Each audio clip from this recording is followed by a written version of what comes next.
Hello guys, welcome back to my channel Pintu Anju. জেঠিমাদের বাড়ি এসেছিলাম একটু বুটি নিতে, তো এসে দেখি জেঠিমার শরীরটা খুব খারাপ, শ্বাসের কষ্ট হচ্ছে। তো এটা জেঠিমার কয়েকদিন ধরেই বেশ হচ্ছে। তো আমি চাই ঠাকুরের কাছে প্রার্থনা করি উনি যেন একটু তাড়াতাড়ি সুস্থ হয়ে যান। আর দেখো জেঠিমা আমাকে বটি দিয়েছে, আর বটির সাথে ওনাদের গাছের বেগুন দিয়েছে কিছুটা।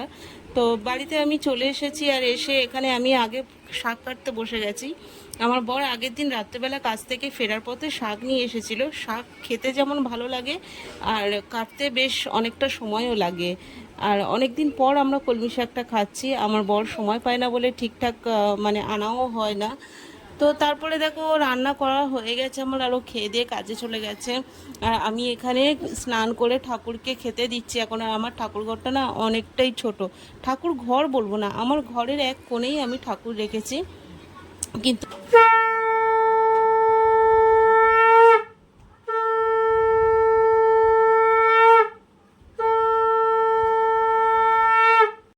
সমস্ত কাজ সেরে আর এখন আমি টিফিন খেতে বসেছি। বাবানকে আমি সকালেই খাইয়ে দিয়েছিলাম, ব্রেড আর বটবটি আলু ভাজা নিয়ে বসে গেছে টিফিন করতে। এখন প্রায় বাজে 11:15। এখন আমি টিফিন খাচ্ছি। ভাবো তাহলে আমি লাঞ্চটা কখন করব। তো সেটা আমার অনেক দেরিতে আরও হবে, কারণ বাবানকে স্নান করিয়ে খাইয়ে দাইয়ে ঘুম পাড়াবো, তারপরে গিয়ে আমি লাঞ্চ করব। তারপরে দেখো বাবানের স্নান টান করে ওকে খাওয়ানো হয়ে গেছে। আর আমার বাবানের অবস্থা দেখো, ঘরটা কি করেছে তোমাদেরকে পুরো ঘরটা আমি দেখাচ্ছি। আর বাবু মশাই খাটের তলায় এখন বাবান ওটা চাল আছে, ঢাকা দাও ঢাকা দাও ঢাকা দাও বাবা, চাল চাল চাল ঢাকা দি। এই বাবা বাবা, না না না না, ঢাকা দি দাও ঢাকা দি দাও। মা চলে এসো, মা চলে এসো।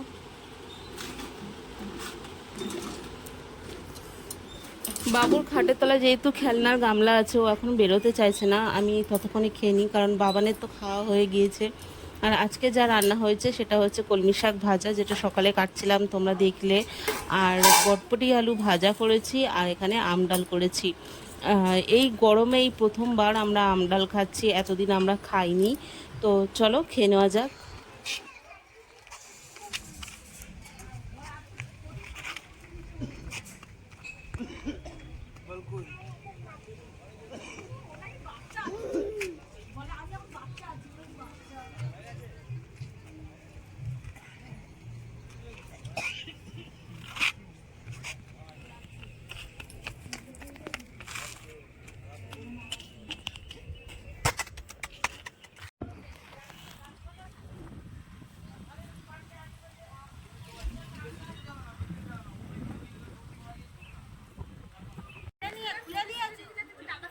কি নাও, এটা আমাদের প্রথম পুরস্কার। সোনা দিয়ে স্টার্ট করো। ছাতা ধরে আছে, বাড়ি বাইকটা আছে, আসবে না কালো পাইপ ঢুকবে না, তাহলে তোমাকে ভোট দেওয়া হবে না। কালো পাইপ ঢুকবে না। কি হয়েছে?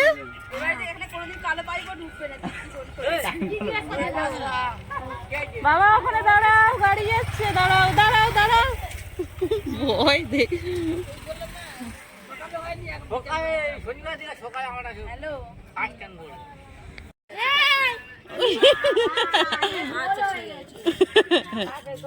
হ্যাঁ হ্যাঁ, সুযোগ তো রয়েছে।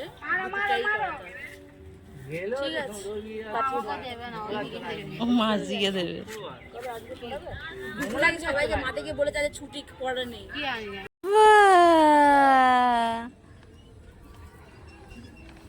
কই রে বাবা, এই যো এই যো।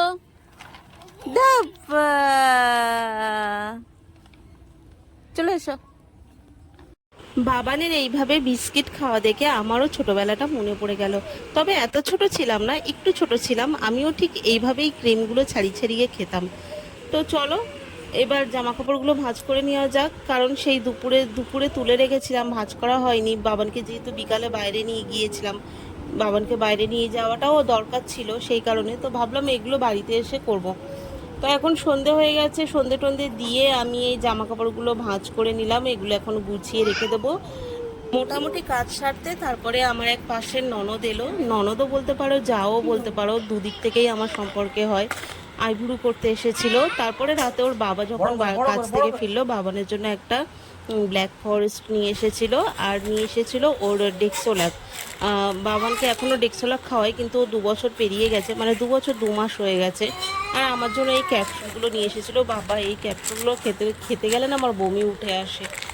তো রোগ আছে যখন খেতে তো হবে। তারপরে বাবানের জন্য লেবু, কেক, মানে আমাদের বাড়িতে যা আসে বাবানের জন্য 70% আসে জিনিস, আর আমাদের জন্য 30% আসে। তো চলো, রাত অনেক হয়েছে, এবার খেয়ে নেওয়া যাক। ওর বাবা খেতে বসে গেছে, আমিও খাবো। আর বাবানের খাওয়া হয়ে গেছে, বাবান শুয়ে পড়েছে, তবে ও ঘুমায়নি। আমরা উঠলে মানে আমরা ওর সাথে শুলে তবেই ও ঘুমাবে। এমনি জেগে আছে, চুপচাপ শুয়ে আছে, বিছানা করে দিয়েছি। তো এবার আমরা খেয়ে দিয়ে শোবো, অনেক রাত হয়ে গেছে। ওর বাবা যেহেতু লেটে ফেরে, তাই আমাদের শুতেও লেট হয়ে যায়। তো চলো, আজকে ভিডিও এখানে শেষ করছি। টাটা সবাই।